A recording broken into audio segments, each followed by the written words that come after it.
Hi, welcome to the channel.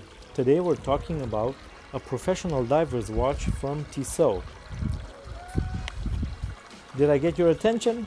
Alright, let's begin. This is my first English review, so please bear with me. First of all, we have a mid-range diver from Tissot that has a unidirectional diver's bezel, as you'd expect. It has a 300 meter water resistance and a helium escape valve. If we take the watch off, we'll see it has a quite nicely done bezel. It only has 60 clicks and it's not well aligned, but we can see this in higher end watches as well. Fortunately, the bezel is quite strong. The ratcheting system is quite strong, so when you set the bezel, it stays there. The case is quite nicely finished. We have brushed surfaces and polished surfaces. We even have a display case back. It's quite difficult knowing that it has a 300 meter water resistance, but you can expect that from professional divers. It has sapphire crystal on the case back and the front crystal. It has 300 meters water resistance. It has a decorated rotor and the movement is hacking and hand winding. So, that being said, let's go on to the watch itself. We can see the movement is not decorated because mid-range watches are rarely decorated because it costs something, and especially from Swiss-made watches.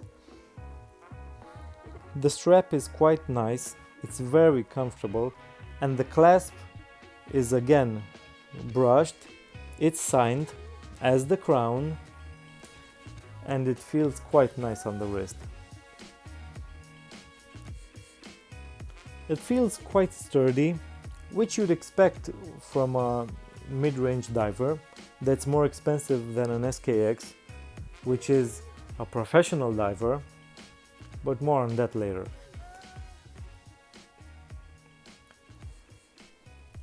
Something quite nice about this watch is that it has a hacking and hand winding movement, and I'll show you in just a bit.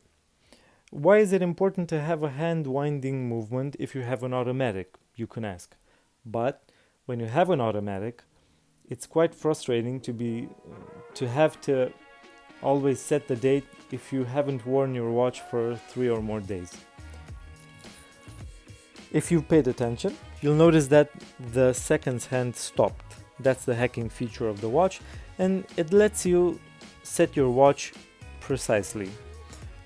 Sometimes your watch isn't that accurate because it hasn't been regulated, but more often than none, you'll be able to have quite an accurate automatic watch if you wear it. It's quite important to wear the watch, and that's when you have the best accuracy. It has a display back that not only lets you see the decorated rotor and the movement, but it lets you see how the watch winds. So I'll show you the winding in just a bit. We'll turn the watch over. Okay, and you can see the winding mechanism. A fun fact about automatic watches with hand winding features is that you cannot wind them, you cannot overwind them.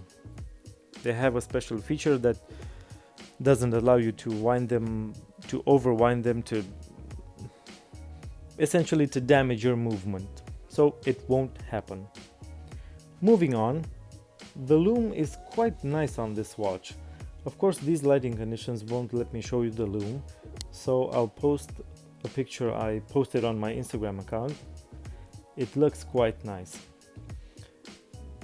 The lume isn't as strong as you'd expect from a Rolex or Omega, because you didn't pay for a Rolex or Omega, but it's quite nice. You can see the lume up to an hour, and throughout the night when you look at your watch, you can clearly see what time it is because your eyes are accustomed to darkness. Again, we have quite a nice clasp, a buckle actually, it's a buckle.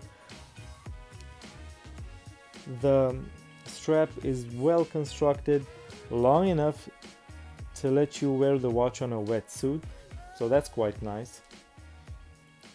And I'll feature a comparison between this Tissot Seastar, a Seiko SKX, because we're talking about professional divers, and a Casio Duro.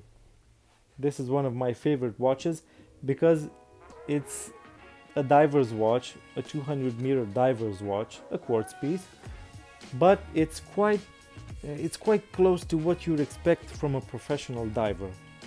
It looks good, it's legible, and it has that special something that holds its own. It looks like a Submariner, but it has its own details that make it a nice watch. Returning to the Tissot Seastar, we can see that the dial has a depth of its own. Tissot made it in layers. We have the helium escape valve. We have the polished surfaces along with the brushed surfaces. We have quite a nice bezel, and the rubber strap is a pleasure to wear. Well, this is what I can tell you about the Tissot Seastar. It's quite a nice watch. I'll feature a video where we'll compare it to a Seiko SKX, which is a professional diver's watch, a Casio Duro, which is a very nice diver's watch, not ISO certified, it's a quartz piece, but it's quite a nice watch for the money. And it has brushed and polished surfaces. It has a 120 click bezel, and it's quite a looker.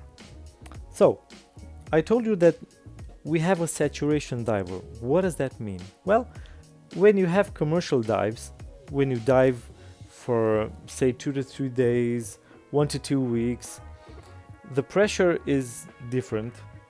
It's a pressurized environment in which you have your dive.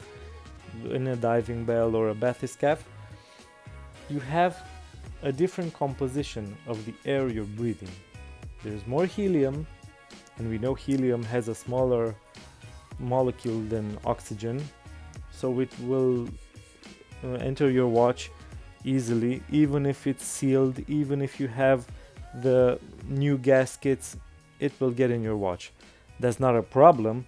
The problem is when you surface, because when you surface, if you don't do it correctly and don't have depressurization stops, what's gonna happen?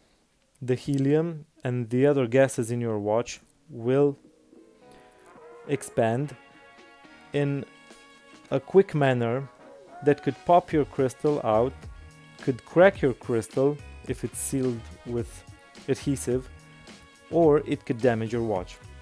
So that's why we have a helium escape valve. It doesn't only let the helium escape, it lets air escape the watch when you surface. So this is a Tissot Seastar review. What do you think? Did you like it? Would you like it to be more detailed? Please let me know in the comments below, and subscribe to my channel if you like the content I post. There's more coming up in English, so not only Romanian speakers will be able to watch my content, but international viewers as well. Until next time, have a nice day, have a nice dive, and enjoy your time.